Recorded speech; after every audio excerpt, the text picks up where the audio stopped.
El camino que dibuja la paz, 15 pasos con Pablo. El camino a Damasco todavía resonaba a los pies de Saulo cuando cayó. No fue el sol lo que lo cegó, sino la luz de un llamado que reescribiría no solo su nombre, sino el curso de innumerables vidas. Años más tarde, como Pablo, sus cartas cruzarían mares y siglos, llevando una sabiduría que no envejece. La paz no es la ausencia de tormentas, sino la certeza de un puerto incluso cuando rugen las olas. He aquí, entre cárceles y naufragios, tejió 15 hilos de oro para quienes buscan fuerza sin perder la ternura. 1. La paz comienza cuando termina la culpa. Olvidando lo que queda atrás, Filipenses 3 y 13. Paul no negó su pasado, lo enterró. No como quien huye, sino como quien planta una semilla. El arrepentimiento es abono, no corriente. La paz nace cuando dejamos de cargar con lo que Dios ya ha perdonado. 2. La alegría es una elección, no una oportunidad. Estad siempre alegres, 1 Tesalonicenses 5 y 16. Escribió esto desde una prisión, con cadenas en las muñecas.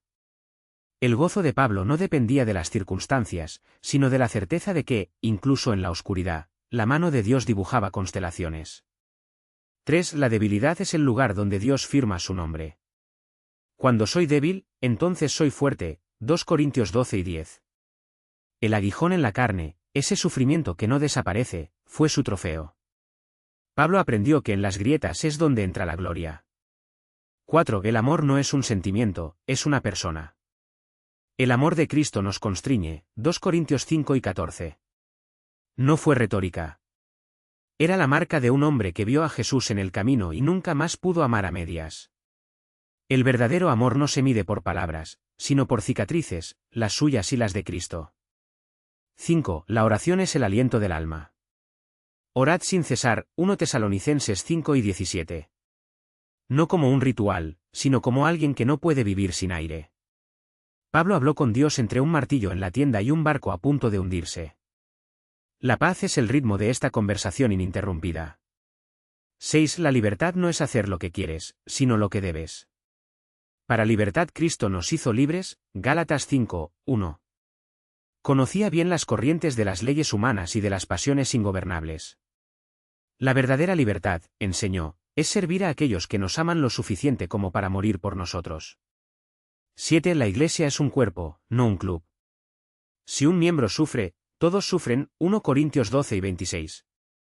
Paulo veía la comunidad como un organismo vivo, la rodilla que se dobla para que su hermano pueda levantarse, el ojo que llora por el dolor de su pie. La paz crece donde nadie es desechable. 8. El contentamiento es el arte de estar satisfecho con Cristo. He aprendido a estar contento, Filipenses 4 y 11. Escribió esto después de experimentar hambre, frío y abundancia. ¿El secreto? Mira tus manos vacías y ve la forma de la cruz en ellas. 9. La esperanza es el ancla del alma. Porque en esperanza somos salvos, Romanos 8 y 24. Pablo sabía que la fe no es ciega, ve lo invisible. La paz no es la falta de dudas, sino la certeza de que, al final, todas las preguntas quedarán en silencio ante aquel que es la respuesta. 10. El perdón es la llave que abre el futuro. Soportaos unos a otros, Colosenses 3 y 13. Él, que perseguía a los cristianos, les pedía perdón como habían sido perdonados.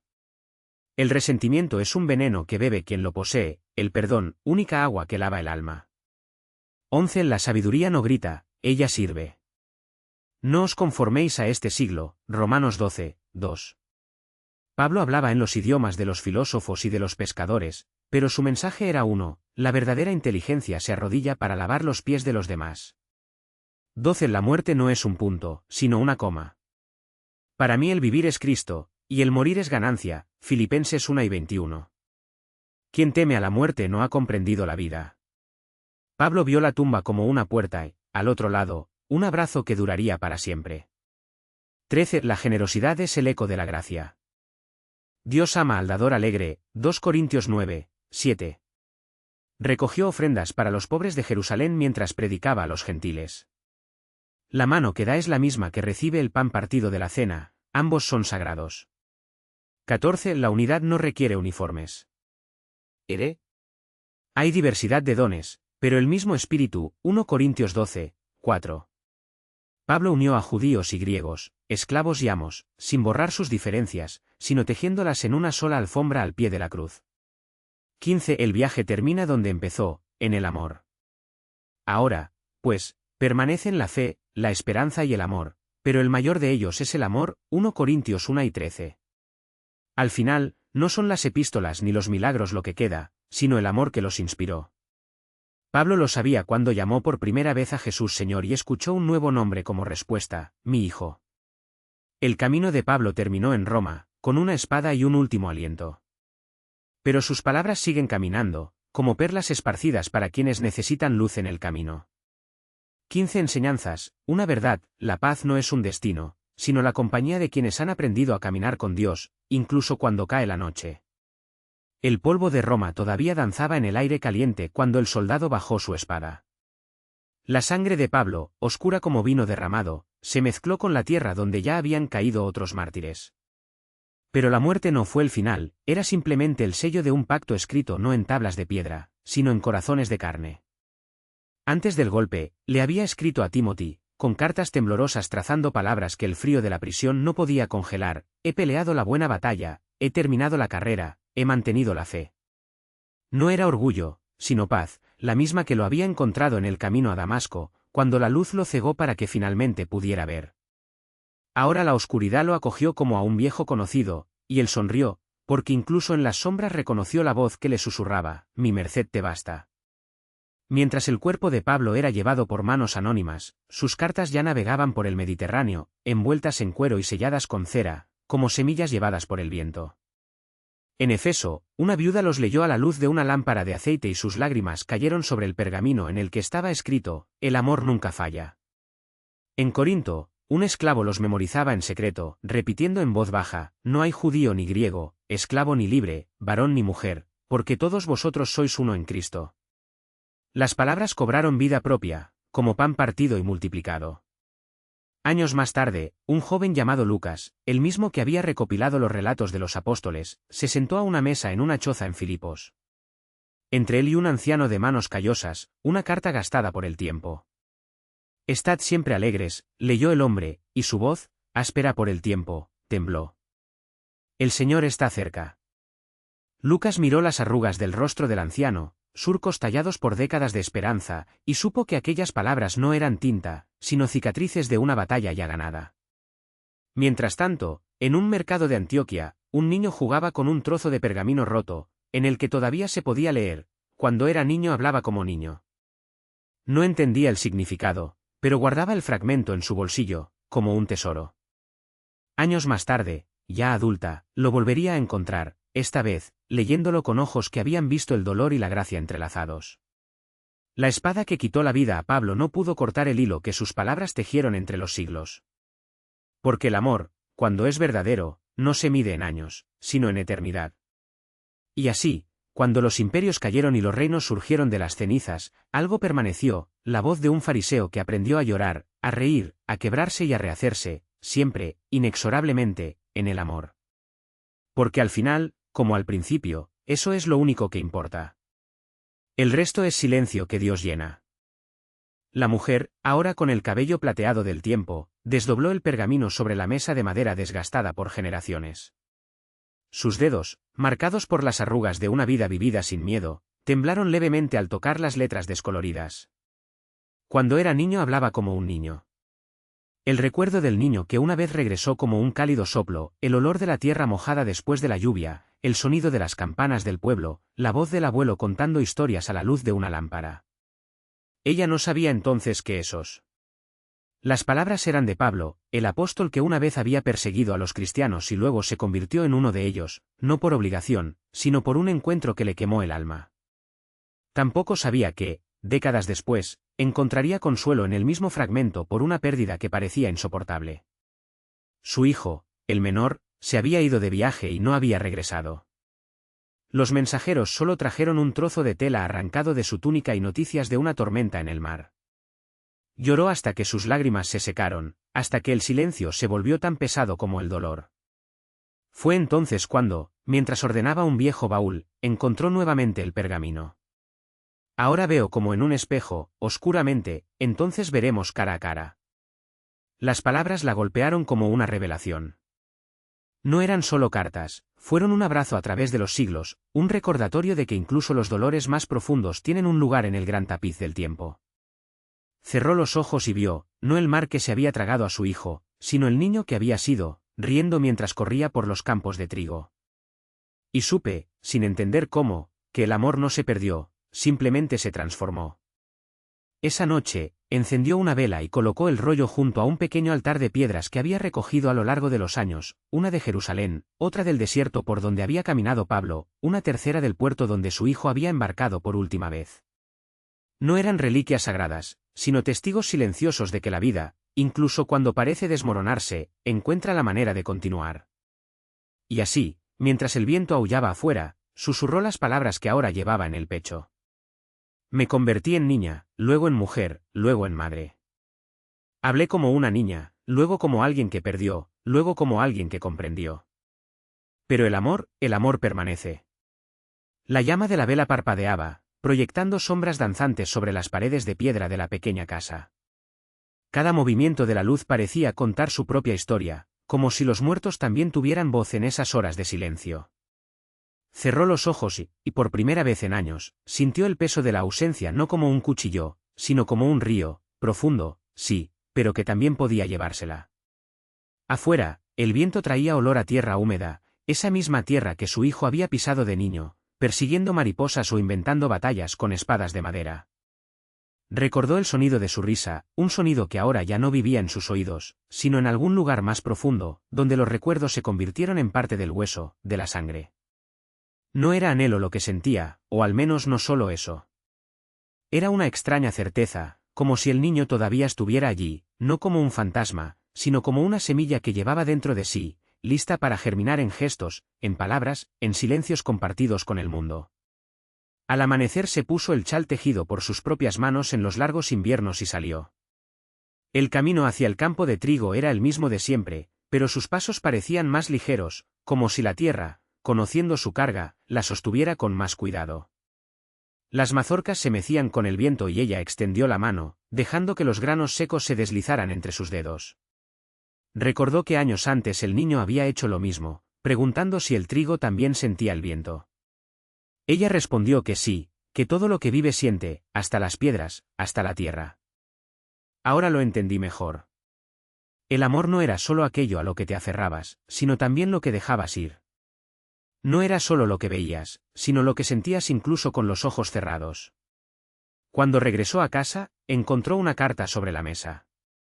El sello era de una ciudad lejana, un lugar que su hijo había mencionado una vez, en una de las pocas cartas que llegaron antes del silencio. Le temblaba la mano al abrir el sobre, pero no por miedo. Era como si supiera, de algún modo, que esas palabras no le devolverían lo que se había ido, pero tal vez, solo tal vez, confirmarían lo que ya intuía, que el amor, incluso cuando se transforma, nunca deja de ser un hilo invisible, que teje el pasado con el presente, los seres vivos. A los que se fueron. La letra no era la suya.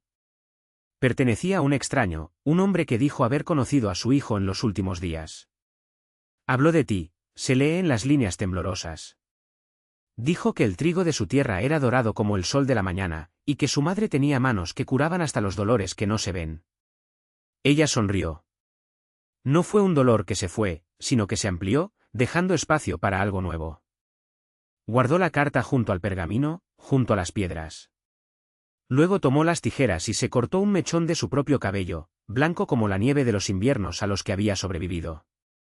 Lo ató alrededor de la piedra del puerto, como un lazo, como una promesa. Esa noche soñó con el mar. No con olas furiosas, sino con una superficie tranquila, casi un espejo.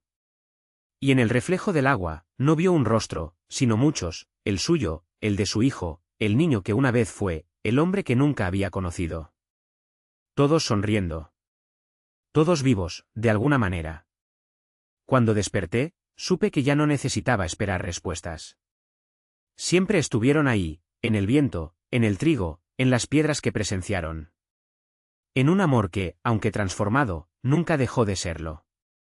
El café hervía en la tetera de cobre y el vapor se elevaba en lentas espirales, como el humo de un fuego antiguo. Sirvió una taza y la llevó a la ventana, donde la luz de la mañana aún oscilaba entre el gris y el dorado. En el campo, el trigo se balanceaba, y entre las espigas, las piedras brillaban débilmente, como si hubieran absorbido la luz de la luna de la noche anterior. No hubo prisa. Las manos, antes tan apuradas por reparar, por sostener, por evitar que todo se desmoronara, ahora descansaban en el borde de la taza, cálidas y ligeras. Su hijo no regresaría, lo sabía desde hacía mucho tiempo, pero su ausencia ya no era un vacío. Era un espacio, como el silencio entre dos notas de una canción que solo él podía escuchar. Dejó la taza sobre la mesa y tomó el paquete de tela que guardaba en su bolsillo. En el interior, las piedras, el puerto, ahora con sus cabelleras blancas, la del camino, suave con el tiempo, la de la playa, áspera como el recuerdo. Y la carta, amarillenta en los bordes, con letras que ya no necesitaba releer para saberlas de memoria. Salió al campo. El viento soplaba suavemente, trayendo olor a tierra húmeda y algo más, sal, tal vez, o simplemente el recuerdo de ello. Se arrodilló entre las hileras de trigo y cavó un pequeño hoyo con las manos. No era una tumba ni un escondite. Era un lugar. Depositó las piedras una a una, como si estuviera plantando semillas. La carta estaba al final, doblada con cuidado, como un mapa que ya no era necesario seguir. Cubrió todo con tierra, presionándola con las palmas, sintiendo la humedad mezclarse con su piel. Cuando terminó, se quedó allí un rato, escuchando el susurro del trigo. No hubo lágrimas ni palabras. Solo una certeza tranquila, como la del río que sabe que un día se encontrará con el mar. De regreso a casa, volvió a coger las tijeras. Esta vez cortó algo más que un mechón, dejó caer mechones enteros sobre la mesa, observándolos como si fueran hojas de otoño. Luego, con dedos temblando solo por el peso de los años, trenzó los hilos restantes en una pequeña cuerda. No era una soga ni una corbata. Era un puente. Esa tarde, mientras el sol se inclinaba hacia el oeste, caminó hasta el borde del campo, donde la tierra se encontraba con el camino polvoriento. No tomó nada más que la trenza de cabello y el silencio. Un hombre a caballo pasó junto a él, levantando una nube de polvo. No saludó ni miró hacia atrás. Pero el anciano sonrió, porque reconoció en el trote del animal el mismo ritmo de las olas que había soñado. Por la noche, cuando las estrellas aparecían una a una, encendía la lámpara y se sentaba a la mesa. No había más cartas que escribir, ni más piedras que guardar. Solo la trenza, ahora colgada del clavo de la pared, balanceándose ligeramente con la brisa que entraba por la rendija de la ventana. Afuera, el trigo seguía creciendo. Y de alguna manera sabía que dentro de muchos años, cuando sus manos se hubieran vuelto a la tierra y sus recuerdos se hubieran desvanecido, disueltas en el viento, las piedras seguirían allí. No como recuerdos, sino como semillas. Y el mar, siempre el mar, esperaría. El anciano cerró los ojos y dejó que el olor a cera derretida de la lámpara se mezclara con el aroma seco del trigo. La trenza, que colgaba como un lento péndulo, parecía contar el tiempo de otra manera, no en horas, sino en suspiros. Ya no recordaba el rostro de la mujer que lo había tejido, solo la textura de los hilos entre sus dedos, ásperos y suaves al mismo tiempo, como las algas que el mar dejaba en la playa después de las tormentas. Afuera, un grillo empezó a cantar. No era su temporada, pero al viejo no le sorprendió. Siempre le llegaban cosas fuera de lugar, cartas sin dirección, piedras con forma de animales, sueños que no eran suyos. Una vez, años atrás, un pájaro blanco se posó sobre su hombro y permaneció allí durante 3 días, inmóvil, hasta que un viento repentino se lo llevó. Nunca supe si había sido un presagio o simplemente un descuido por parte del cielo. Se puso de pie, con los huesos crujiendo como madera vieja, y se acercó a la ventana. El campo de trigo se extendía como un mar verde dorado, ondeando bajo la luna llena.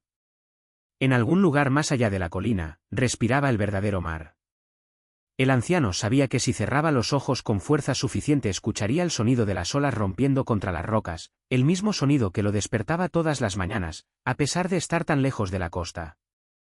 De regreso a la mesa, cogió un trozo de papel amarillento y una pluma. Ya no había más cartas que escribir, es cierto, pero las palabras todavía le picaban las manos. Trazó líneas sin sentido, curvas que se convirtieron en espirales y luego en ondas.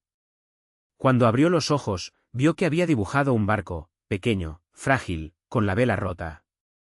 Sonrió. No era la primera vez que sus manos hacían esto por sí solas. La lámpara parpadeó. El petróleo se estaba acabando. Apagó la llama y se quedó en la oscuridad, escuchando el viento silbar a través de las grietas. La trenza se balanceó, ahora solo una sombra contra la pared. El anciano pensó en las piedras que había enterrado a lo largo de los años, cada una con un nombre que solo él conocía. No eran tumbas, sino marcadores, de pasos, de respiraciones, de cosas que no era necesario decir. Cuando llegó el sueño, soñó con el hombre a caballo.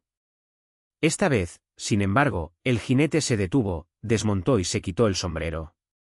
No había ningún rostro bajo la sombra, solo un vacío que no era ausencia, sino una puerta entreabierta. El anciano extendió la mano y tocó el pecho del extraño. Sintió el latido de un corazón que no era el suyo, pero que conocía bien, el mismo ritmo de las olas, del trigo, de la trenza que se balanceaba en la pared. Despertó con las primeras luces del día.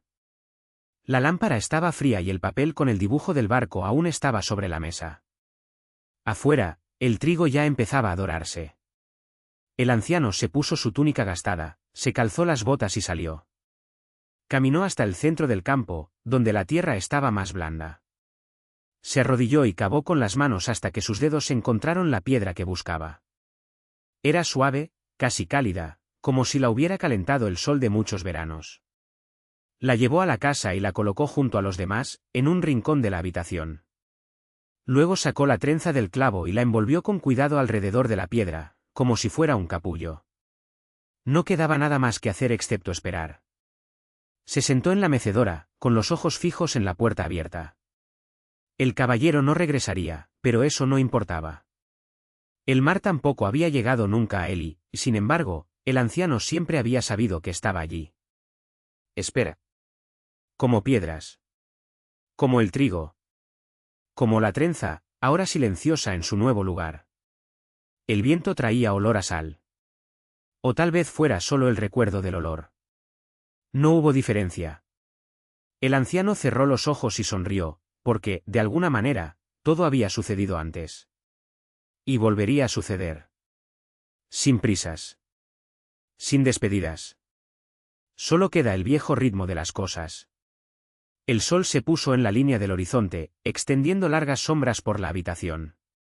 La madera de la silla crujió suavemente, marcando el tiempo como un reloj de aire. ¿Iba? El anciano no abrió los ojos, pero sintió que el peso de la luz disminuía, reemplazado por el frescor de la noche que poco a poco se iba instalando, como un invitado familiar. Las piedras del estante no brillaban, pero conservaban el reflejo de todas las lunas que alguna vez las habían tocado.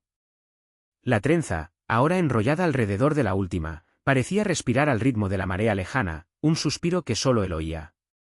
Los otros muñecos, alineados en silencio, ya no eran objetos, sino compañeros de una espera que no tenía nombre. No había en ellos prisa ni anhelo. Solo la certeza de que todo lo que había sido cosechado, el trigo, las historias, los huesos del caballero perdido, regresaría a la tierra en el momento adecuado. Afuera, el viento cambió de dirección, trayendo el susurro del maíz en el campo.